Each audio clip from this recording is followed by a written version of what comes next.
Hey, Midwest Picker here.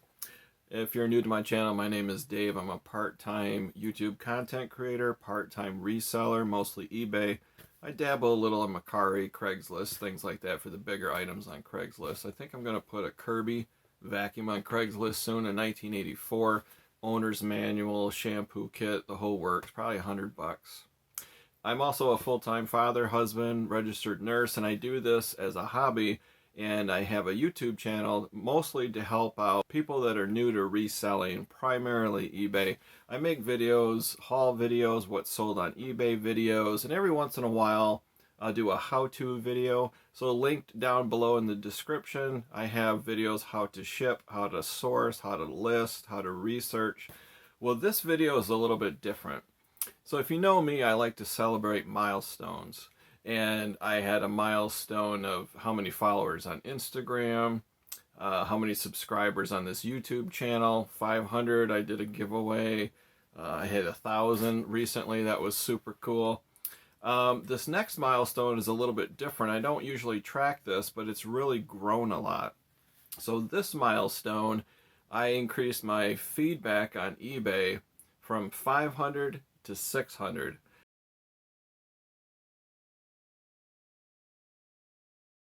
April 28th, I had 500 feedback, and by October 2, I had 600 feedback. Now, the buyer feedback, it's always 100% positive, so that's interchangeable.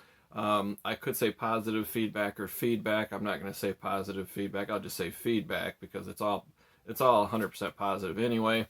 But I did the math, and that's a return rate of 44%. So eBay will only show you 6 months or 1 month or a year. I'll put pictures up here. So here are the statistics for my eBay store for 6 months. So over a 6-month period, I had 124 feedback, and 84 of those were from sellers. So if you do the math and crunch the numbers, that's 44%.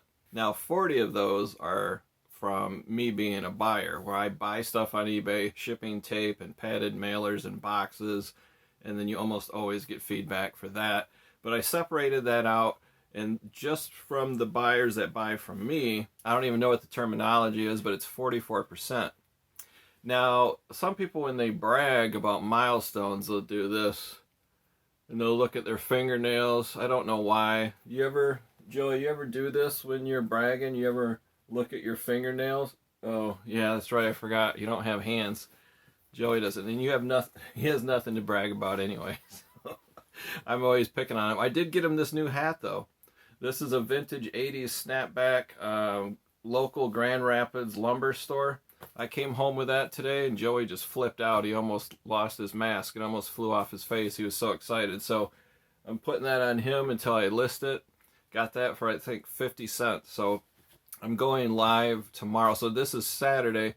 Sunday, I'm going to go live. I go live every Sunday at 8 p.m. and I'm going to show you some of this stuff, kind of a haul video, live question answer, things like that. So let's get back into this feedback. How did I increase my feedback? 44% in 5 months, go from 500 to 600. Now I'm very part-time. My eBay store only has like 350 listings. I might sell 2 things a week, nothing all week, 8 things in a week, just very part-time, very slow, average like 30 sales a month-ish. So 44% is huge. So before I get into the secret of how I did that, let's talk about other sellers. Now, some sellers that are veterans and some that are brand new, they complain, and I wouldn't say complain, but they say a lot, feedback is dead. I don't know how to get feedback. Young people don't want to give feedback. I rarely get feedback. I'm afraid to ask for feedback because then they're just going to leave me a negative feedback. Or if I ask and I seem like I'm being, a pest, then I might get a negative feedback. So I don't even dare ask for feedback. So I'm going to talk to you about some of my tips and tricks on how to get feedback from your buyers. And then near the end, I'm going to show you my big secret. It's really not a secret, but it's what I do. And everybody's got an opinion, from free shipping to charging shipping to what brand of tape to use. You might not like what I do and you might not want to do it, but that's okay. If you don't do what I'm going to reveal to you at the end with my secret, you might want to consider it or at least try it. Do an experiment for 30 days and see if it helps increase your feedback. First and foremost, I treat my buyers very well.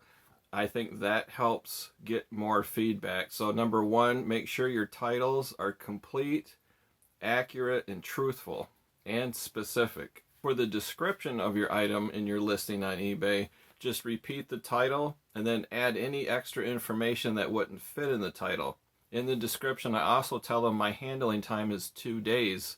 So if you have handling time of 1 day, 2 days, 3 days, whatever it is, put that in the description. That eliminates the element of surprise, because some buyers might assume you're going to ship the same day, and if you don't, that kind of annoys them. So you want to eliminate any surprises for the buyer. So I always put my handling time in every description.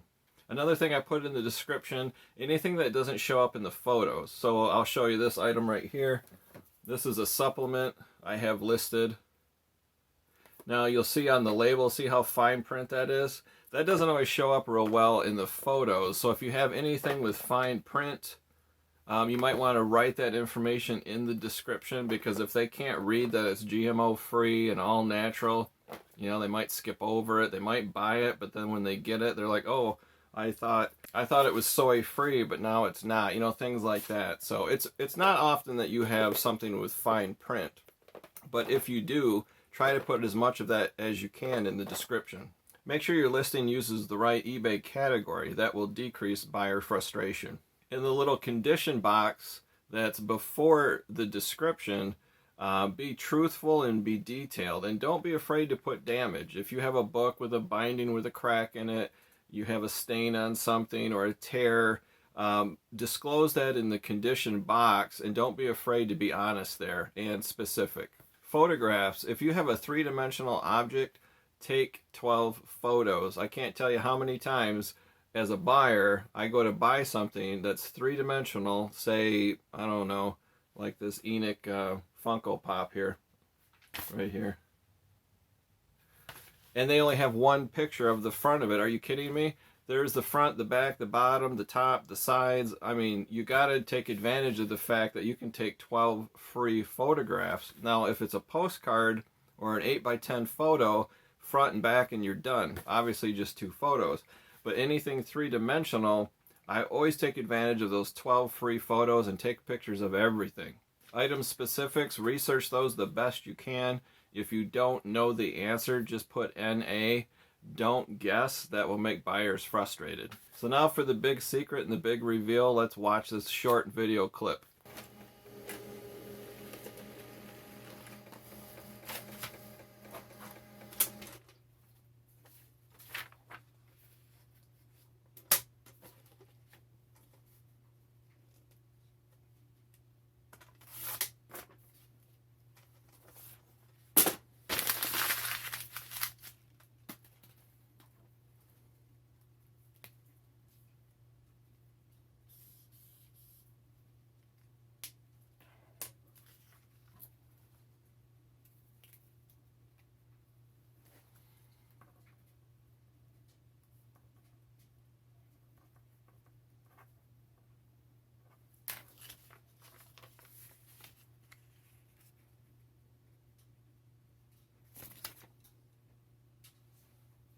That's right, 30 seconds of my time, I print a packing slip, and I'll put a picture up here. eBay provides you this. If you buy your shipping through eBay, in the upper right-ish corner, there's a link that says print packing slip.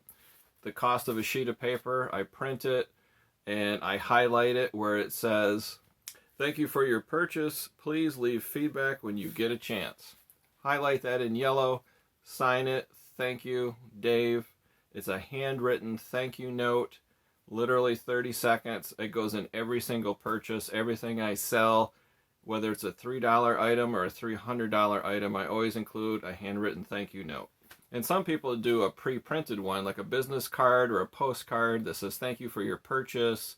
Please consider leaving a feedback, things like that. I've seen people do that. I think Lonnie Garage Flips, I've seen him write handwritten thank yous maybe on the back of a thank you business card.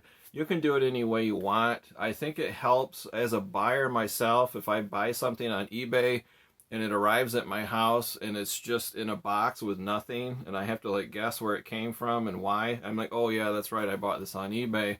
There's no thank you. There's not even a sticker that says thank you, you know, anything like that. It's not a big deal. But when I see a packing slip or a postcard or anything like that, or even a post-it note with just a quick handwritten thank you, it goes a long way. First thing I do is I leave them a positive feedback. And in case you're wondering, I've been doing this for about 1.5 years. Not once have I received a negative feedback ever since I started using packing slips with a handwritten thank you note. One guy did leave me a positive, but then he wrote item was dusty and dirty, and he was right. I sold a die-cast truck, new in the box, but it was since the 90s. It's been in storage. I forgot to clean it. I even took pictures of it dirty, but then I was going to wipe it down and clean it before I shipped it off, and I forgot. So he was right. It was dirty, but he still left me a positive feedback. So that's the video, guys. Put down in the comments section, what do you think about that? If you don't currently use a packing slip or you don't currently write a handwritten thank you note, do you think that's a good idea? Will you start doing that? And what feedback return, you know, off the top of your head do you think you get? I get 44%. From what I've heard, that's pretty awesome. A lot of people complain 1 out of 10, 1 out of 20, maybe 1 out of 30 will leave a feedback and they just kind of given up on trying. I think this works really good for a part-timer who only sells like 30 items a month to go from 500 to 600 on my feedback in just 5 short months. I think that's pretty good return. If you like the video, guys, give it a thumbs up. And if you're new here, hit that subscribe button and the bell icon. That way when I go live or upload a new video, you get a notification. And then share this video. If you know anybody that's frustrated because their feedback is so low and they want to learn how to build up their feedback, hit that share button and you can share this through text or Facebook or Instagram or anything like that. Any last words, Joey? Joey never has any words. He talks to me, but he never talks when I record a video. I can't understand that. So make sure you watch me live Sunday night, 8 p.m. every Sunday, and I'll show you my haul from today. We got some surprises, some really cool stuff. So that's it, guys. See you next time.